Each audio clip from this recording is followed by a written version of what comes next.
Tomato 500 আর কাঁচা লঙ্কা সরুটা আছে নাকি সবই মোটাটা? সরু কি বলতো, ঝাল কম হচ্ছে ওই কারণে। তাই টমেটো দিয়েছি, বাঁধাকপি ফুলকপি। বাঁধাকপি একটা ছোট দাও না গো, বাঁধাকপি ছোট দেখে। টাইট হবে তো ওটা? একদম একদম সবকটাই টাইট, এটাই টাইট। ঠিক আছে।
গুড মর্নিং, কেমন আছেন সকলে? আমার তো মোটামুটি সকালের অনেক কাজ হয়ে গেল। সকালে উঠেই ঘরের কিছু কাজকর্ম সেরে তারপর চলে গেছিলাম বাজারে। 2-3 দিন পর আজকে বাজারে গেলাম। হাজব্যান্ডও চলে গেছে গতকাল রাত্রে। আর কিছু মাছ, মাংস, সবজি এগুলো আনার ছিল। আসলে কয়েকদিন আগে কাতলা মাছ এনেছিলাম। ছেলে এমনিতে খুব একটা মাছ খেতে পছন্দ করে না, কিন্তু কাতলা মাছটা খায়। কাতলা, ভেটকি, চিংড়ি বা পমফ্রেট এগুলো খায়। তো কাতলা মাছ এনে ওকে ভেজে দিয়েছিলাম। তো মাছের পিসগুলো একটু ছোট হয়েছিল। তো ছোট মাছ খেতে সে খুব একটা পছন্দ করে না। আমাকে সেদিন বললো যে তুমি এত ছোট ছোট মাছ কেন এনেছো? মানে ওইটা হয়তো ওই 1.5 কেজির কাতলা মাছ ছিল, 1.5 কেজি বা 2 কেজি হবে। তো ও একটু তার থেকে বড় সাইজের এবং বড় পিসের কাতলা মাছ খেতে পছন্দ করে। মানে পিস এইটুকু হলে হবে না, পিসটা হতে হবে এত বড়, তবে সেই মাছটা সে খাবে। তো আজকে সেই জন্য একটু বাজারে গেলাম। বাজার টাজার করে এনে মাছ টাছগুলো এখন অবশ্য ধোয়া হয়নি। আগে একটু নিজের জন্য ব্ল্যাক কফি করে নিলাম। তারপরে ভাবলাম আগে একটু কফিটা খেয়ে নিই, তারপর বাকি কাজ করবো। ব্রেকফাস্ট অবশ্য হয়ে গেছে সকলেরই, ছেলেরও হয়ে গেছে, আমারও হয়ে গেছে, কিন্তু বাকি কাজ এখনো হয়নি, সেগুলো বাকি আছে। আর এই যে ফুলগুলো এনেছিলাম এখনো কি সুন্দর আছে। মোটামুটি 10 দিন কিন্তু হয়ে গেছে আমার এই ফুলগুলো আমি এনেছি, এখনো সুন্দর আছে। আমি অবশ্য মাঝে মধ্যে কি করি, ওই 2 দিন অন্তর অন্তর জলটা বদলে দিই আর এই নিচের একটু নিচের দিকটা কেটে দিই। নিচের দিকটা কেটে দিলে আবার একদম সেরকম সুন্দর সতেজ থাকে। মোটামুটি 15 থেকে 20 দিন দেখছি ফুলগুলো হয়তো থাকবে।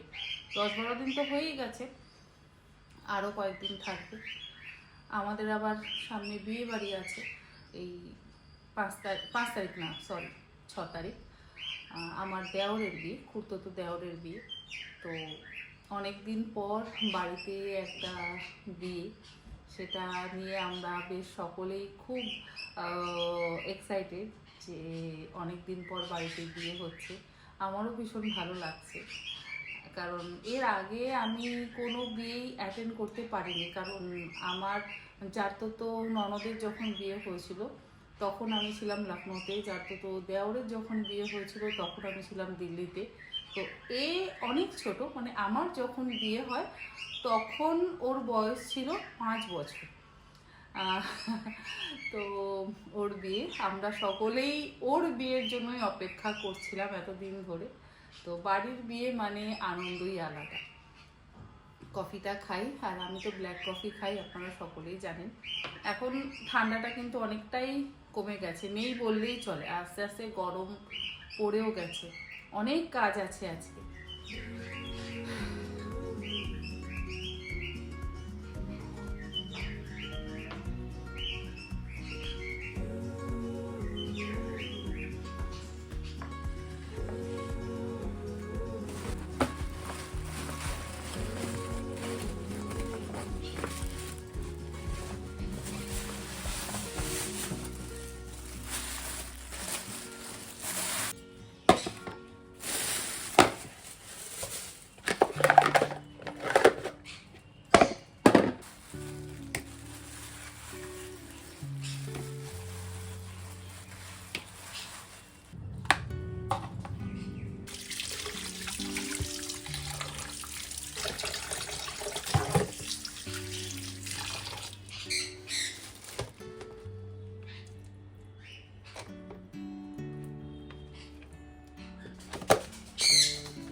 মাছ মাংস আনার পর ধুয়ে পরিষ্কার করতে আমার ভীষণ সময় লাগে। এই বোনলেস চিকেনটা যে নিয়ে আসি, এটার এই ফ্যাটগুলোকে কেটে ফেলে দিই। সবসময় যে ফ্যাটগুলোকে রাখি তা নয়, কারণ আমার ফ্যাটগুলোকে দেখলে না খুব একটা ভালো লাগে না, সেই জন্য একদম সুন্দর করে কেটে পরিষ্কার করে রাখতে আমার বেশি ভালো লাগে। আর এগুলোকে আমি এখনই ম্যারিনেট করে রেখে দেবো কাবাব বানানোর জন্য, তাহলে একদম সুন্দর টেন্ডার হয়ে যাবে। কাবাব বানাতে খুব একটা বেশি সময় লাগবে না।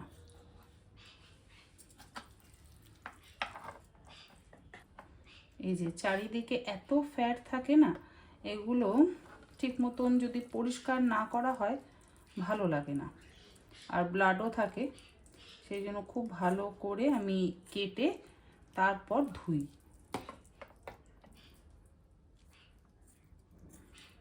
আর এর জন্য আমি সবসময় চেষ্টা করি কাঁচি ব্যবহার করতে। কাঁচি দিয়ে খুব সুন্দর এই কাজগুলো হয়, যেটা ছুরি বা চাকু দিয়ে হয় না। বঁটি দিয়ে তো আমি করি না, এগুলো কাঁচি দিয়ে ভীষণ ভালো হয়।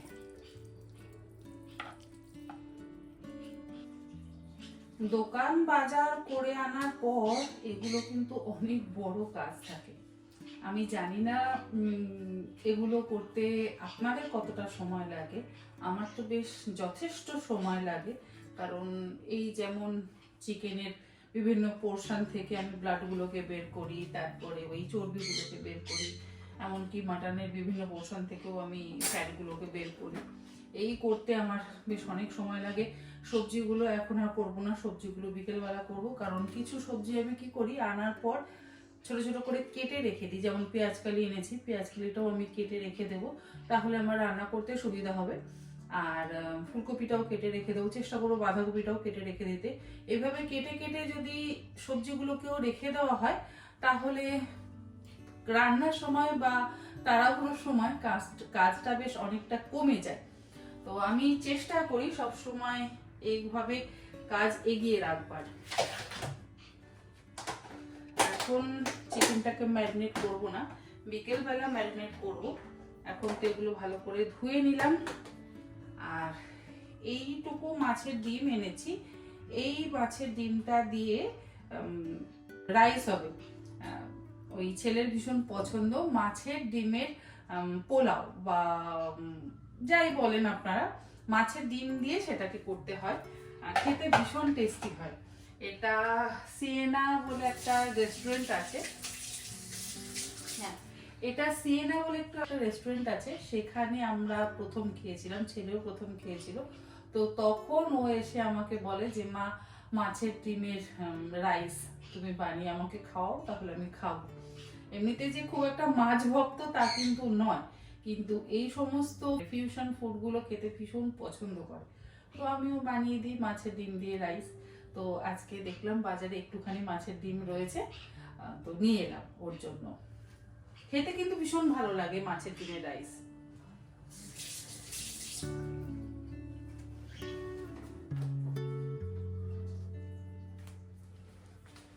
এই জায়গাগুলোতে একটু একটু স্পট হয়ে গেছে।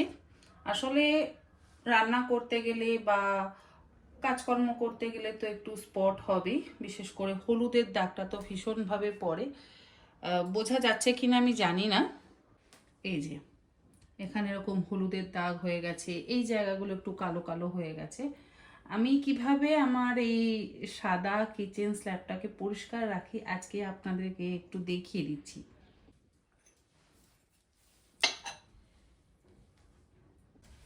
ওই জায়গাগুলোতে আমি এই অল্প অল্প করে একটু হারপিক ইউজ করি, তারপরে স্কচ ব্রাইট দিয়ে এইভাবে ঘষে নিই, খুব সুন্দর পরিষ্কার হয়ে যায়। স্কচ ব্রাইটটা আগে জল দিয়ে ভিজিয়ে নিই, এই যে দেখুন কেমন সুন্দর পরিষ্কার হয়ে যাচ্ছে।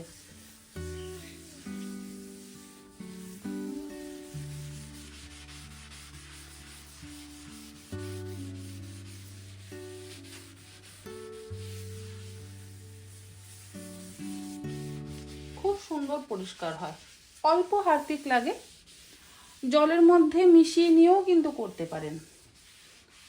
খুব বেশি যে দিতে হবে তা কিন্তু একদম নয়, অল্প হারপিক দিয়ে এইভাবে পরিষ্কার করে নিতে হবে। এই প্রশ্নটা আমি অনেক পেয়েছি যে দিদি কিচেন কিভাবে ক্লিন রাখেন, বিশেষ করে এই হোয়াইট কিচেন।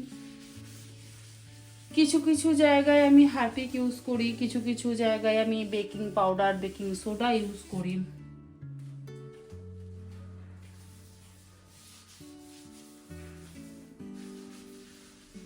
রান্না করতে গেলে রান্নাঘর অপরিষ্কার অবশ্যই হবে, কিন্তু তার উপায়ও আমাদেরকে বের করে নিতে হয়। যদি ওই জায়গাটাতে ঠিক মতন হলুদ দাগ না ওঠে তাহলে আরেকটু হারপিক দিয়ে ভালো করে ঘষে পরিষ্কার করে নিলেই কিন্তু একদম সুন্দরভাবে হলুদ ভাবটা ক্লিন হয়ে যায়। আমার রান্নাঘরে আমি হারপিক, তারপরে অল্প একটু অ্যাসিড সবসময় রাখি, কারণ এগুলো প্রয়োজন পড়ে।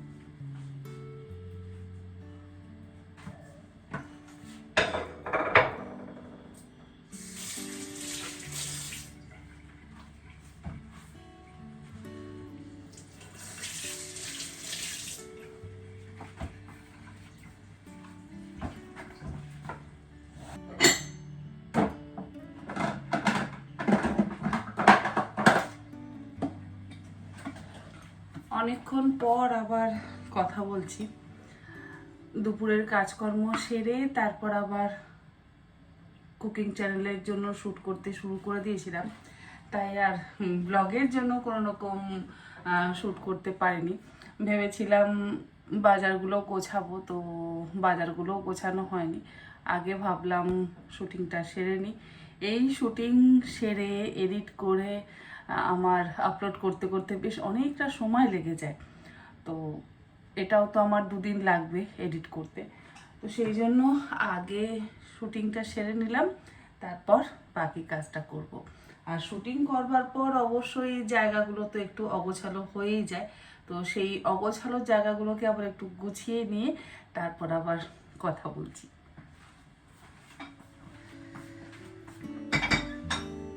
কাজের শেষ নেই, মোটামুটি সারাদিনই টুকটুক টুকটুক করে কাজ চলতে থাকে। আর এইগুলো করবার পর না আমি এতটা ক্লান্ত হয়ে পড়ি যে বিশ্রাম যদি একটু না হয় তাহলে বেশ কষ্ট হয়। এখন যেন আর পারি না। এখন সেই 4:30তে উঠলে মনে হয় দুপুরবেলা একটু বিশ্রাম নিই, যদিও ঘুম প্রত্যেক দিন আমার 4টে 4:30তেই ভাঙে, তবুও আজকাল একটু লেট করে উঠি, 5টা নাগাদ ঘুম থেকে উঠি। তারপরে যেহেতু সারাদিন আর কোনো রকম বিশ্রাম হয় না, ওই রাত্রির 12টা 12:30টাতে শুই, সেই জন্য 4:30তে ঠিক এখন যেন আর উঠতে পারি না। একটু ঘুমেরও প্রয়োজন, তো সেই জন্য বেশ কষ্ট হয়।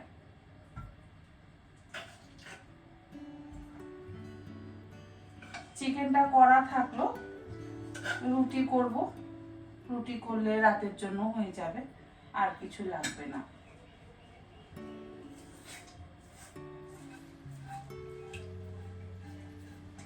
রেসিপিটা কিন্তু আমি তন্নির পাকশালা কুকিং চ্যানেলে আপলোড করে দেব, আপনারা প্লিজ ওখান থেকে চেক করে নেবেন।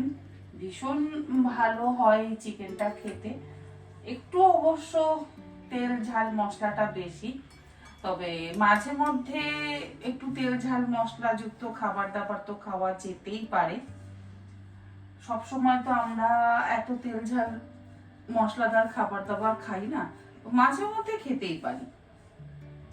এই যে এখন এই জায়গাগুলো পরিষ্কার করব, গ্যাস ওভেন, তারপরে এই কিচেনের বাকি পোর্শনগুলো, কারণ এখানে যে আমি ইনস্ট্যান্ট পটটা রাখি, ইনস্ট্যান্ট পটটার গায়েও তেল তেল ছেটে, তো সেইগুলো যদি ঠিক মতন পরিষ্কার না করা হয় তাহলে আবার সেই হলুদ দাগ বা তেলগুলো না লেগে যাবে।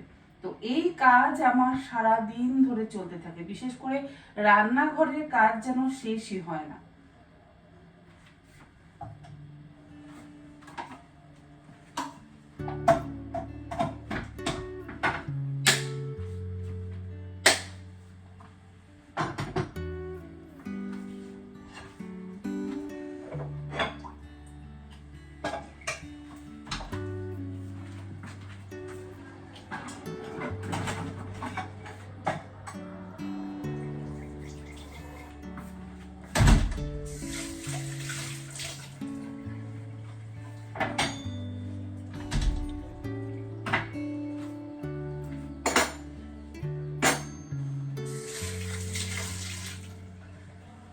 এই রান্নাঘরটা ক্লিন করে তারপর আবার একটু চা করব নিজের জন্য।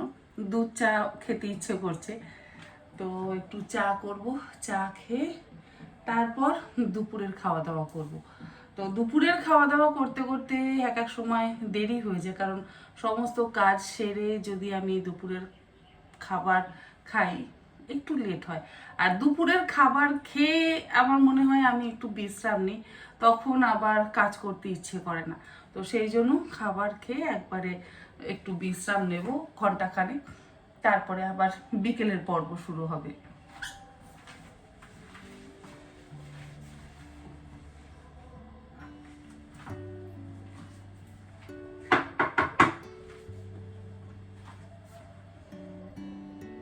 আমাদের মেয়েদের কি সংসারের কাজের শেষ আছে? আমার তো মনে হয় না কাজের শেষ আছে। কিছু না কিছু চলতেই থাকে।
শুটিং শেষ করবার পর কিচেন গোছানো একটা অনেক বড় টাস্ক। পুরো কিচেনটাকে আবার একদম আগের মতন নিট অ্যান্ড ক্লিন করতে বেশ সময় লেগে যায়। তো আজকের ব্লগটা এখানেই শেষ করি। জানি না আজকের ব্লগটা আপনাদের কেমন লাগলো। ছোট্ট একটা ব্লগ, চেষ্টা করব এইরকম ছোট ছোট ব্লগ আবারও আপনাদের সঙ্গে শেয়ার করতে। আজকে আর বাজারগুলো এখন গোছানো হলো না, একটু টায়ার্ড হয়ে পড়েছি। আগে একটু রেস্ট নিই, তারপর আবার বাকি কাজ সারবো। ঠিক আছে, আপনারা সকলে ভালো থাকবেন। Bye bye.